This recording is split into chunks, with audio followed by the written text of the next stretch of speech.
Shalom, Bapak Saudara sekalian dan kasih dalam kasih Kristus. Sebentar lagi kita akan bersama-sama akan merenungkan kebenaran firman Tuhan. Tapi saya mengajak setiap kita akan berdoa terlebih dahulu. Mari kita berdoa. Bapa dalam sorga, kami datang kepadamu dengan penuh ucapan syukur. Karena Engkau adalah Allah yang masih menjadi pemelihara hidup setiap kami. Engkau Allah yang terus memimpin hidup setiap kami Tuhan. Sehingga sampai hari ini kami ada sebagaimana kami ada. Karena semata-mata adalah anugerah Tuhan yang bekerja buat hidup setiap kami. Dan sebentar kami akan bersama-sama kembali merenungkan kebenaran firman Tuhan. Kami rindu kebenaran firman Tuhan itulah yang terus nyata di hati setiap kami Tuhan. Sehingga setiap kami bukan sekedar menjadi pendengar-pendengar firman yang setia. Tetapi kami menjadi pelaku-pelaku firman Tuhan yang berkenan dan memuliakan nama-Mu. Terima kasih Tuhan. Tolonglah juga hamba-Mu dalam segala keterbatasan yang ada. Tuhan memakainya menjadi alat di tangan Tuhan. Menyampaikan apa yang jadi isi hati Tuhan bagi setiap kami Tuhan. Jemaat-jemaat-Mu yang bersama-sama di rumah kami bersama-sama beribadah. Dan merenungkan kebenaran firman Tuhan pada hari ini. Kiranya Engkau sendiri yang memimpinnya. Dan Engkau bekerja di hati setiap kami. Pribadi lepas pribadi yang ada. Berbicaralah bersiap kami Tuhan. Sebab kami siap untuk mendengarkannya. Di dalam nama Tuhan Yesus Kristus. Kami berdoa dan kami mengucap syukur. Amin. Perenungan firman kita pada hari ini adalah menjadi garam dan terang dunia.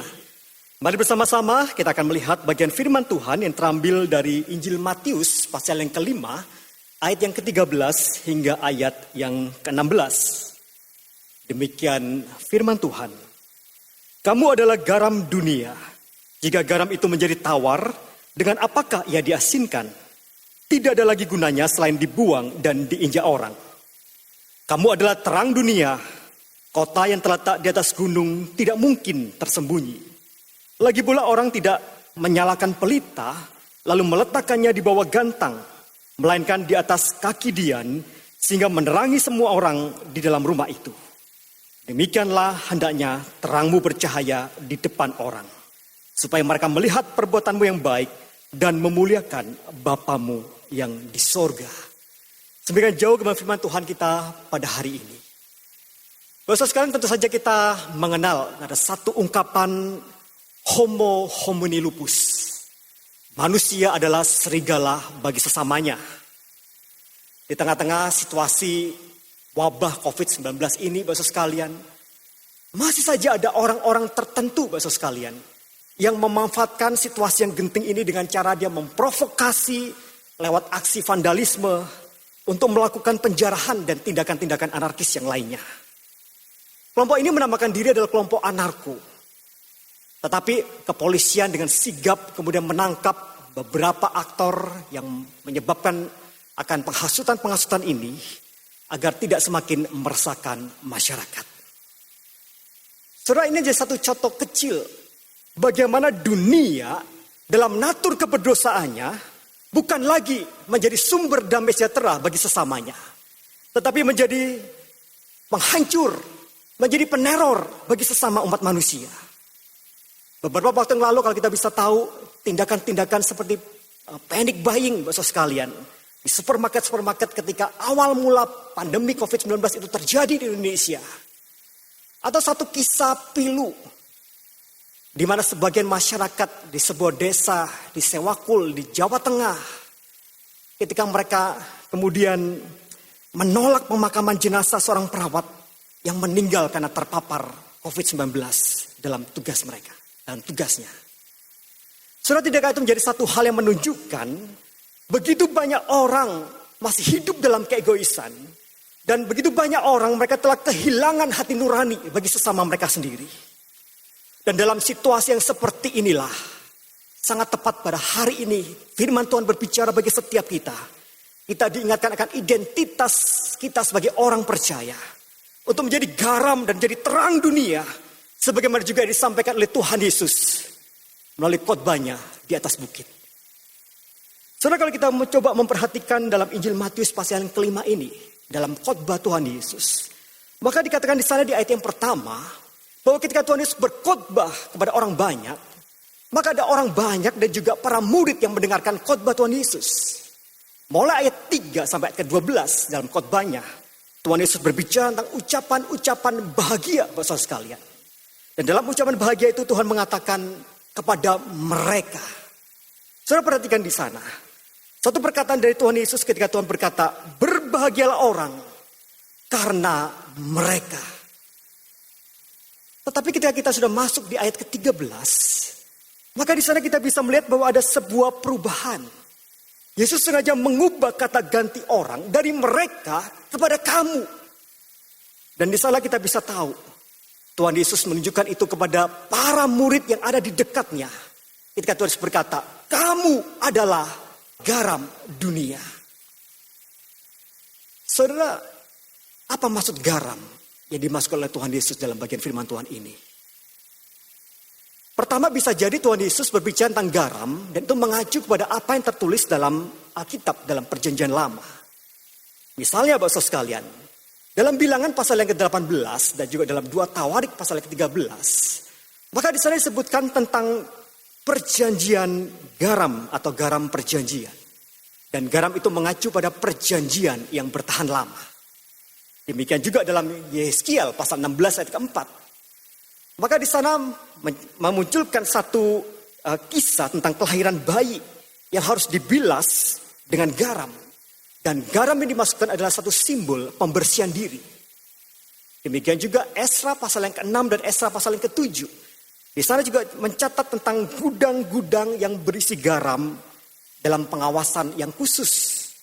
Dan garam dimasukkan tentu saja ada sebuah komoditi yang sangat-sangat bernilai harganya secara materi. Tapi apakah garam yang demikian yang dimasukkan oleh Tuhan Yesus ketika itu diidentikan kepada para murid? Atau Bapak sekalian, Tuhan Yesus juga berbicara tentang garam dalam arti keseharian orang-orang Yahudi pada saat itu. Di mana orang-orang Yahudi memakai garam sebagai bumbu dapur yang membuat masakan yang hambar menjadi masakan yang enak untuk dimakan. Dan garam juga dipakai menjadi satu bahan pengawet bagi para ikan, bagi daging yang ada. Sehingga itu mencegah terjadinya pembusukan yang ada. Saudara, kalau kita bisa melihat apa yang dikatakan oleh Tuhan Yesus sebenarnya. Maka sebenarnya ketika kita melihat di ayat yang ke-13 ini, Tuhan Yesus kemudian melanjutkan perkataannya. Dan Tuhan Yesus katakan, jika garam itu menjadi tawar, dengan apakah ia diasinkan? Tidak ada lagi gunanya selain dibuang dan diinjak orang. Saudara perhatikan di sana. Tuhan Yesus berkata tentang garam itu bisa menjadi tawar. Tentang kualitas garam itu sendiri. Secara konteks Bapak sekalian, garam yang tawar kemudian dibuang dan diinjak-injak orang itu juga pernah dikatakan oleh seorang sejarawan Yahudi pada abad pertama, yaitu Bapak Yosefus. Bapak Yosefus pernah mengatakan demikian, bahwa dalam bait suci terdapat satu gudang yang menyimpan garam. Karena apa? Karena garam juga dipakai dalam ritual-ritual peribadatan orang-orang Yahudi pada masa itu. Tetapi ketika garam-garam yang ada di gudang itu kemudian menjadi rusak, maka kemudian Raja Herodes memerintahkan supaya garam-garam yang rusak itu kemudian dikeluarkan, dibuang, dan diletakkan di area pelataran bait suci. Dan ketika begitu banyak orang lalu lalang di antara areal itu, maka garam-garam yang rusak itu kemudian diinjak-injak oleh orang. Tentu saja ini menjadi satu penekanan. Bagaimana Tuhan Yesus berbicara tentang masalah kualitas garam. Dan itu tidak berbicara tentang simbol garam dalam perjanjian lama. Karena jelas sekali bahwa Tuhan Yesus berbicara tentang satu imagery yang berkaitan dengan fungsi garam dalam keseharian masyarakat. Untuk memberikan rasa dan mengawetkan makanan. Untuk mencegah pembusukan. Nah, gambaran garam yang sangat sederhana inilah yang disampaikan oleh Tuhan Yesus. Agar dengan mudah dapat dipahami oleh orang-orang yang mendengar khotbahnya. Demikian juga dengan mudah dapat dipahami oleh para murid yang diidentikan sebagai garam dunia itu. Dan ini tentu saja berbicara tentang masalah pengaruh atau satu dampak positif yang harusnya dimiliki setiap orang percaya bagi dunia ini.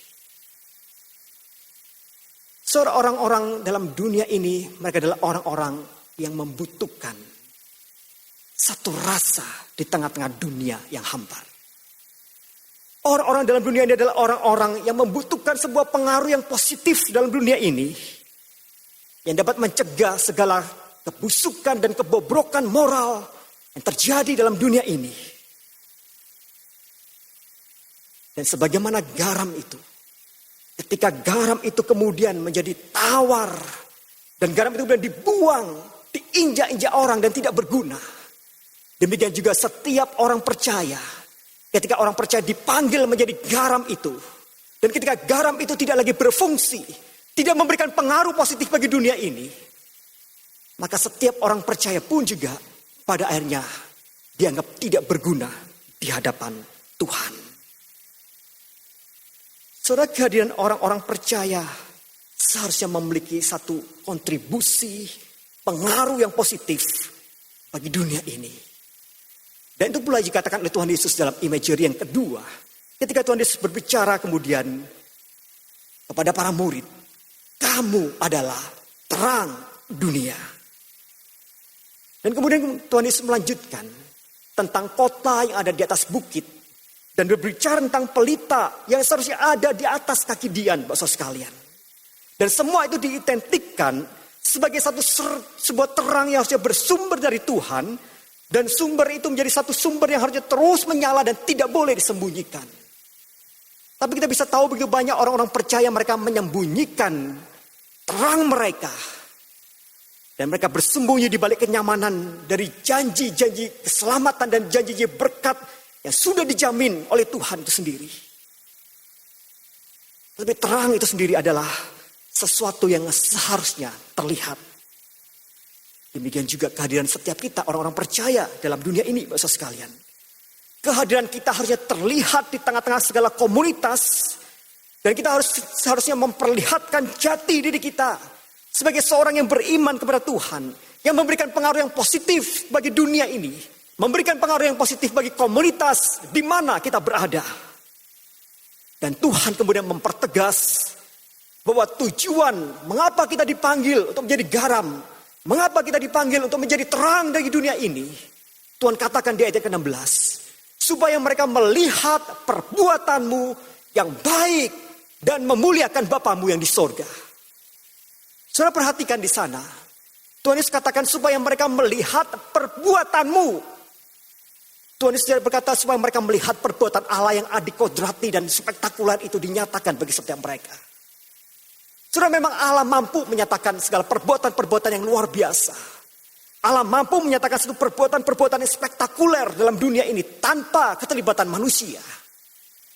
Tapi disinilah satu hal yang penting dikatakan oleh Tuhan Yesus. Tuhan Yesus katakan bahwa Allah memakai perbuatan-perbuatan yang dilakukan setiap orang-orang percaya. Allah memakai kita. Dan itu menjadi satu hak istimewa yang diberikan oleh Tuhan bagi setiap kita. Melalui tangan kita, melalui kaki kita, melalui seluruh keberadaan kita. Setiap kehidupan setiap kita adalah satu hal yang dapat sungguh-sungguh menjadi satu kesaksian bagi orang-orang dunia ini. Sehingga pada akhirnya mereka mencoba mengenal Yesus. Dan mereka menjadi orang-orang yang dapat memuliakan Bapa kita yang ada di sorga. Saudara, dengan jelas sebelumnya, Tuhan Yesus di ayat yang ke-10 hingga yang ke-12 menjelaskan bagi setiap kita bahwa dunia tidak menyukai kebenaran. Jadi satu hal yang penting bagi setiap kita untuk kita pahami bagi setiap kita. Dunia tidak menyukai kebenaran. Dan itulah sebabnya Tuhan katakan, demi sebuah kebenaran, kita mungkin harus menanggung satu konsekuensi yang cukup berat. Yaitu dicela, bahkan mungkin dianiaya, dan difitnahkan segala yang jahat. Tetapi meskipun demikian, disitulah kita dipanggil untuk menjadi garam dan terang bagi dunia ini. Kita dipanggil untuk terus memberikan satu pengaruh-pengaruh nilai-nilai Kristen bagi dunia ini. Dan ini juga sama dengan apa yang dikatakan Tuhan Yesus. Ketika dalam Matius pasal yang ke-10 ayat ke-16. Ketika Tuhan Yesus juga mengutus para murid itu. Tuhan Yesus juga berkata kepada mereka. Lihat, aku mengutus kamu seperti domba ke tengah-tengah serigala. Saudara perhatikan perkataan ini. Aku mengutus kamu seperti domba ke tengah-tengah serigala. Saudara, mungkin sebagian dari kita kemudian terbelalak dan kita berkata, apa ini nggak salah Tuhan? Kami sebagai domba diutus ke tengah-tengah serigala. Satu serigala saja sudah cukup untuk datang ke kandang kawanan domba yang ada. Dan membuat seluruh kawanan domba itu kemudian tercerai-berai hanya dengan satu serigala. Tetapi perintah Tuhan Yesus berbeda, dan ini sebaliknya. Tuhan Yesus berkata bahwa kita adalah domba yang diutus ke tengah-tengah kumpulan serigala. Saudara, kita mungkin berkata bahwa perintah ini adalah satu perintah yang aneh, perintah yang sangat sulit, perintah yang mustahil bisa kita lakukan. Tapi disinilah satu hal yang penting bagi setiap kita, bahwa Tuhan berbicara pada setiap kita, bahwa kita tetap harus memberikan sebuah pengaruh kepada dunia ini. Dan saya mau katakan, ketika kita memberikan pengaruh bagi dunia ini, maka pengaruh itu bukan berbicara tentang masalah mayoritas. Pengaruh itu tidak berbicara tentang masalah kuasa. Pengaruh itu tidak berbicara tentang masalah kedudukan seseorang. Dan hari ini kita mau berbicara tentang hal ini. Bagaimana kita sebagai orang-orang percaya bisa menyatakan pengaruh yang maksimal, satu pengaruh yang powerful bagi dunia ini. Maka saya mau katakan lewat dua hal. Yang pertama, saudara sekalian, maka kita perlu membangun sebuah kedekatan relasi yang berbeda dengan dunia. Saya ulangi lagi bagi setiap kita. Kita perlu membangun sebuah kedekatan relasi yang berbeda dengan dunia ini. Saudara, ketika saya mempersiapkan khotbah ini, saya tertarik dengan sebuah buku. Buku itu berjudul Keluar dari Tempat Garam, Masuk ke Dalam Dunia. Buku itu ditulis oleh Rebecca Manley Piper. Saudara, Piper memberikan sebuah paradigma yang baru bagi saya ketika saya membaca buku ini. Paradigma yang baru itu adalah mengenai bagaimana kita bisa memberikan satu dampak pengaruh dalam sebuah relasi dengan orang lain. Saudara, kalau kita perhatikan setiap kita, yang sering kali terjadi adalah kita sering memperlakukan orang lain itu sebagai objek dari proyek kasih. Kita sering kali memperlakukan orang lain itu sebagai objek dari proyek penjangkauan kita, Bapak sekalian.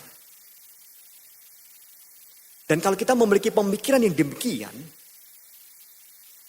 ketika kita merasa kita sudah menjalankan proyek, dan ketika kita menjalankan proyek itu kepada jiwa-jiwa yang kita anggap sebagai objek, dan ketika kita menganggap bahwa itu menjadi satu proyek yang berhasil, dan kemudian kita berpikir bahwa kita sudah memberikan pengaruh bagi mereka.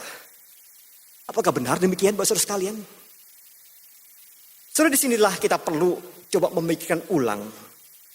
Apakah setiap pelayanan-pelayanan gereja, atau bahkan mungkin pelayanan-pelayanan pribadi kita yang telah kita lakukan ini, pelayanan-pelayanan yang bersifat keluar, sebagai contoh misalnya pelayanan mission trip, kita pergi ke daerah dalam mission trip selama 3-4 hari. Atau juga mungkin pelayanan-pelayanan yang bersifat sosial. Kita memberikan bantuan-bantuan sosial kepada masyarakat. Pemberian sembako kepada mereka yang membutuhkan, Bapak sekalian.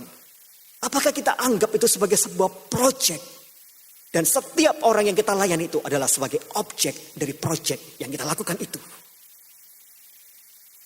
Kalau kita menjadikan semua plan itu adalah sebuah proyek, dan setiap jiwa-jiwa yang kita layani itu hanyalah sebagai objek dari proyek yang kita lakukan, maka saya mau katakan pada hari ini, sesungguhnya kita tidak sedang sungguh-sungguh membangun sebuah relasi.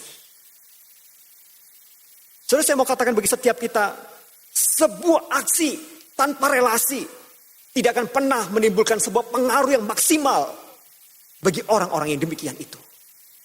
Saudara, satu hal yang penting bagi setiap kita tentu saja. Satu hal yang perlu kita waspadai bagi setiap kita. Karena sering kali kita melakukan sebuah proyek. Dan orang-orang kita anggap sebagai objek. Dan kita anggap bahwa ketika proyek itu kelihatan berhasil.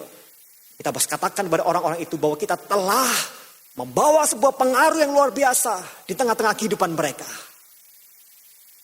Saudara, sebuah aksi tanpa relasi yang intens dan sungguh-sungguh, itu menjadi satu bentuk aksi yang bisa saja tidak berpengaruh pada mereka. Apakah setiap proyek tidak memberikan pengaruh? Tentu saja dikatakan demikian, Bapak sekalian. saya rasa sedikit banyak pasti akan membawa pengaruh. Tapi yang ingin saya katakan bagi setiap kita, ketika pengaruh itu adalah satu pengaruh yang tidak sungguh-sungguh membangun sebuah relasi, maka pengaruh yang terjadi adalah sebuah pengaruh yang memudar seiring dengan memudarnya relasi yang kita bangun dalam proyek itu. Itulah sebabnya saya ingin kita memberikan, bersama-sama kita memikirkan tentang apa yang perlu diperhatikan bagi setiap kita. Yang pertama, kita bisa melihat bahwa pengaruh itu bisa maksimal yang bisa kita dapatkan ketika relasi itu adalah satu relasi yang intens, Bapak sekalian. Semakin relasi itu menjauh dari kita, maka disitulah memudar pula pengaruh yang bisa kita berikan kepada orang tersebut dalam relasi itu. Atau mungkin sebagian dari kita seringkali berpikir, Bapak sekalian, saya sudah membangun sebuah relasi, saya ada dalam sebuah komunitas, dan saya ada bersama-sama dengan mereka dalam suatu kedekatan relasi. Tapi coba kita periksa bagi setiap kita. Apakah jati diri kita itu berbeda dengan komunitas di mana kita ada? Ataukah kita adalah orang-orang yang sebenarnya memiliki jati diri yang tidak ubahnya sama dengan komunitas, dengan kehidupan dalam dunia ini? Kalau jati diri kita itu tidak ubahnya sama dengan dunia ini, bagaimana mungkin kita bisa memberikan satu pengaruh yang berbeda, memberikan pengaruh nilai-nilai Kristen bagi komunitas di mana kita berada? Itulah sebabnya saya ingin katakan pada hari ini, kita harus memiliki satu kualitas sebagaimana identitas kita sebagai garam dan terang dunia itu. Sebagai garam, kita harus benar-benar memberikan satu rasa bagi dunia ini. Dan sebagai terang, kita harus menyala dengan begitu terangnya bagi dunia ini. Justru ketika kita tampil beda di tengah-tengah relasi kita dalam komunitas itu, mereka bisa melihat perbuatan-perbuatan kita yang berbeda itu. Mereka bisa melihat nilai-nilai Kristen yang ada dalam diri setiap kita. Sehingga itu pada akhirnya membawa orang tertarik kepada Kristus. Dan membawa mereka pada akhirnya memuliakan Bapa yang ada di sorga. Saudara, relasi yang membawa pengaruh itulah yang pernah dialami oleh seorang bernama Lee Strobel. Dia adalah penulis buku The Case for Christ, Bapak sekalian. Dan buku ini pun juga sudah difilmkan. Strobel berkata bahwa ketika istrinya yang semula agnostik, Bapak sekalian, istrinya kemudian percaya kepada Kristus. Tetapi Lee Strobel adalah seorang ateis. Tetapi disitulah perubahan itu terjadi. Karena dia merasa bahwa segalanya kemudian menjadi satu hal yang berubah ketika dia berelasi dengan istrinya. Dan Strobel katakan, tiba-tiba nilai-nilai kami berubah. Nilai-nilai kami, bagaimana kami cara memandang tentang membesarkan anak-anak itu berubah. Bagaimana nilai-nilai kami menghabiskan akhir pekan itu semua berubah. Bagaimana nilai-nilai kami menghabiskan uang itu berbeda. Dan itu menyebabkan konflik dalam pernikahan kami. Itu disampaikan oleh Lee Strobel pada saat itu. Tetapi kemudian ia melanjutkan dengan perkataan, salah satu hal yang dilakukan istri saya adalah menyerahkan diri agar Tuhan bekerja dari waktu ke waktu untuk mengubah nilai-nilai dan karakternya. Jadi saya kemudian menatapnya dan melihat apa yang menjadi daya tariknya. Sebuah perubahan yang positif dalam karakter dan nilai-nilai. Dan itulah yang mendorong saya untuk memeriksa apakah ada kebenaran di dalam kekristenan. Setelah perubahan dari seorang Lee Strobel ini dimulai dari seorang istri yang membangun relasi dengan menunjukkan jati diri sang istri ini yang sungguh-sungguh menanamkan nilai-nilai kekristenan dalam dirinya. Dan itu membawa pengaruh bagi seorang yang bernama Lee Strobel ini. Saudara, tidakkah kita rindu kita juga membawa nilai-nilai pengaruh yang luar biasa itu kepada komunitas kita? Tidakkah kita rindu kita memberikan nilai-nilai yang luar biasa itu kepada keluarga kita, kepada anak-anak kita, kepada lingkungan di mana engkau berada? Sebab sebuah pengaruh yang powerful itu dimulai dari sebuah relasi. Yang kedua, Bapak sekalian, dengan cara membangun sebuah keteladanan yang berbeda dengan dunia. Membangun sebuah keteladanan yang berbeda dengan dunia ini. Saudara, masa-masa ketika kita ada di rumah saja ini, kita sudah 1,5 bulan kita bersama-sama dengan keluarga di rumah. itu menjadi satu ujian bagi keluarga-keluarga termasuk juga keluarga-keluarga Kristen, Bapak sekalian. Nah menariknya beberapa pasangan-pasangan suami istri, mereka merasa bahwa selama ini mungkin mereka tidak terlalu mengenal sifat-sifat secara lebih detail terhadap pasangan mereka dan juga terhadap anak-anak mereka, Bapak sekalian. Tetapi ketika mereka pada hari itu, pada masa-masa ini, mereka seharian bertemu dengan suami, dengan istri, dengan anak-anak. Ibaratnya itu terjadi 4L, Bapak sekalian. Lu lagi gitu ya, Bapak sekalian. Lalu apa akibatnya yang terjadi? Akibatnya adalah di masa-masa ketika mereka terus bertemu secara intens selama seharian itu, masing-masing kemudian menyingkapkan satu rahasia-rahasia, sifat-sifat atau tabiat-tabiat di antara anggota-anggota keluarga yang ada, yang belum diketahui oleh anggota keluarga yang lainnya itu. Saya mau katakan pada hari ini, bahwa itulah sebuah ujian yang sesungguhnya dari sebuah keteladanan hidup. Dan itu harus dibuktikan. Saudara, pepatah mengatakan, your walk speaks louder than your talk. Ada begitu banyak anak-anak, ketika mereka mendapatkan perintah dari orang tuanya, mereka menghiraukan perintah dari orang tuanya. Apakah perintah dari orang tua itu ada satu perintah yang buruk? Tidak, Bapak sekalian. Tetapi sang anak-anak mereka bisa mengetahui bahwa apa yang diucapkan oleh orang tua mereka itu berbeda dengan perilaku mereka sebagai orang tua. Sang mama mungkin berkata kepada anak, kamu jangan mandi malam-malam. Tetapi sang anak mengetahui bahwa sang mama pun juga setiap hari dia mandi malam-malam, Bapak sekalian. Meskipun sang mama kemudian dengan begitu banyak alasan, dia beralasan karena dia harus masak di sore hari, rambutnya bisa bau, Bapak sekalian, dan kemudian dia harus mandi malam-malam. Tetapi tidak ada keteladanan dari apa yang dikatakan oleh sang mama ini. Demikian juga sang papa. Ketika sang papa berkata kepada anaknya, kamu jangan suka main gadget, kamu harus belajar. Tetapi ketika sang anak melihat bahwa sang papa juga sibuk dengan gadgetnya sepanjang hari, maka itu menjadi satu bentuk hal keteladanan yang palsu, Bapak sekalian. Dan inilah satu contoh bagaimana seharusnya kehidupan kita bisa memberikan satu pengaruh keteladanan hidup bagi orang lain di sana. Dan itu juga disampaikan oleh Rasul Paulus. Ketika Rasul Paulus berbicara dalam 1 Timotius pasal yang keempat, ayat ke-11 dan ke-12. Di sana Rasul Paulus memberikan 5 ciri keteladanan yang harus dimiliki oleh setiap orang percaya. Dan keteladanan itu adalah keteladanan dalam perkataan dan keteladanan dalam perbuatan seseorang. Dan kemudian dia melanjutkan dengan 3 keteladanan. Dan itu ada karakter-karakter yang harus tercermin dalam perkataan dan perbuatan seseorang. Yaitu kasih, kesetiaan, kesucian. Artinya dalam perkataan kita harus ada kasih, kesetiaan, dan kesucian. Dalam perbuatan kita harus ada kasih, kesetiaan, dan kesucian, Bapak sekalian. Dan itulah bentuk keteladanan hidup yang harusnya dimiliki oleh setiap orang-orang percaya. Dan inilah yang menjadi PR bagi setiap orang percaya.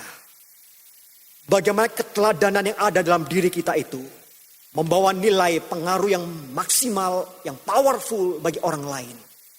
Ketika kita sungguh-sungguh menunjukkan keteladanan bagi dunia ini. Saudara, ketika saya berusaha mencari tokoh-tokoh, siapa orang yang bisa saya berikan ilustrasi tentang keteladanan dalam hidupnya. Saya sempat berpikir tentang Mother Teresa. Lalu saya juga berpikir tentang George Muller, besok sekalian.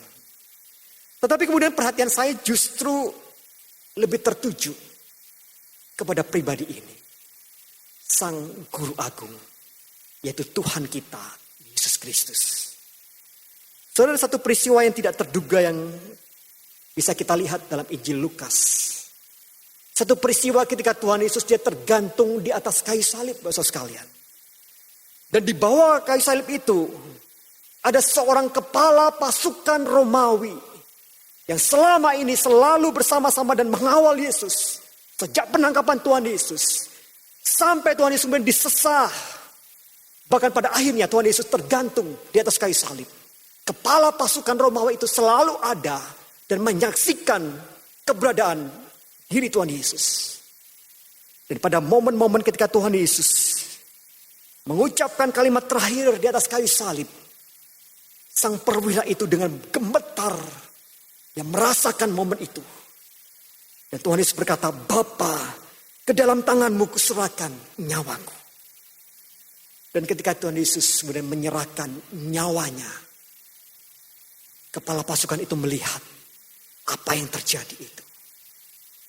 Lalu Lukas mencatat, ia memuliakan Allah. Katanya, sungguh orang ini adalah orang benar. Saudara, perkataan dari kepala pasukan itu ada satu perkataan yang tidak sekedar keluar dari ucapan bibirnya secara tiba-tiba. Perkataan yang muncul dari seorang perwira ini adalah suatu perkataan yang berasal dari sikap hormat, sifat yang respek kepada diri seorang Yesus Kristus. Seorang pribadi yang benar itu. Dia bisa menyaksikan bagaimana seluruh kehidupan Tuhan Yesus adalah kehidupan yang menyatakan kebenaran itu. Dan Yesus konsisten sebagai pribadi yang benar itu. Itulah sebabnya Tuhan Yesus menjadi satu model keteladanan yang sempurna bagi setiap kita. Satu model keteladanan yang mampu menggetarkan bahkan seorang kepala pasukan Romawi. Sampai pada akhirnya dia memuliakan Allah. Dia memuliakan Bapa kita yang ada di sorga, saudara sekalian. Saudara, kita hidup di tengah-tengah dunia yang sudah hambar. Kita hidup di tengah-tengah dunia yang sudah membusuk dalam kebobrokan nilai-nilai moralitas. Dan disinilah orang percaya perlu hadir menjadi garam bagi dunia ini. Kita hidup di tengah-tengah begitu banyak kegelapan di tengah-tengah dunia ini. Dan disitulah orang percaya dipanggil untuk menyatakan terang bagi dunia yang penuh dengan kegelapan ini, saudara sekalian. Dan tujuan panggilan kita adalah satu hal yang pasti yang dikatakan oleh Tuhan Yesus. Agar dunia ini melihat pengaruh kita. Dunia ini melihat perbuatan-perbuatan kita. Sehingga pada akhirnya mereka melihat kehidupan kita, keteladanan kita, pengaruh kita yang powerful itu. Dan mereka memuliakan Bapa kita yang ada di sorga. Saudara, tidakkah kita rindu menjadi orang-orang yang memenuhi apa menjadi mandat dari Tuhan Yesus ini? Selamat membawa pengaruhmu di dalam dunia yang merana ini. Mari kita berdoa. Bapa dalam surga, kami datang kepadamu. Kami bersyukur sekali lagi Engkau berbicara dengan keras bagi setiap kami. Engkau berbicara tentang panggilan kami Tuhan. Sebagai garam dunia. Sebagai terang dunia. Dan kami bersyukur akan panggilan yang mulia ini. Satu hak istimewa yang Tuhan berikan bagi setiap kami. Di tengah-tengah dunia yang semakin rapuh ini. Di tengah-tengah dunia yang semakin membusuk. Oleh karena nilai-nilai moralitas yang semakin merosot. Bila Tuhan terus ingatkan bagi setiap kami orang-orang percaya ini. Untuk kami sungguh-sungguh menyatakan pengaruh nilai-nilai Kristen itu di tengah-tengah dunia ini. Tuhan tolong setiap kami Tuhan. Agar kami menjalankan apa menjadi mandat Tuhan ini. Dengan setia di hadapan Tuhan. Dengan bersyukur di hadapan-Mu Tuhan. Dengan percaya. Ketika kami mengajarkan dengan sungguh-sungguh di hadapan Tuhan. Engkau menyatakan segala hal yang terbaik itu bagi dunia ini. Terima kasih. Kalau Engkau masih berbicara bagi setiap kami. Di dalam nama Tuhan Yesus Kristus. Kami berdoa dan kami mengucap syukur. Amin.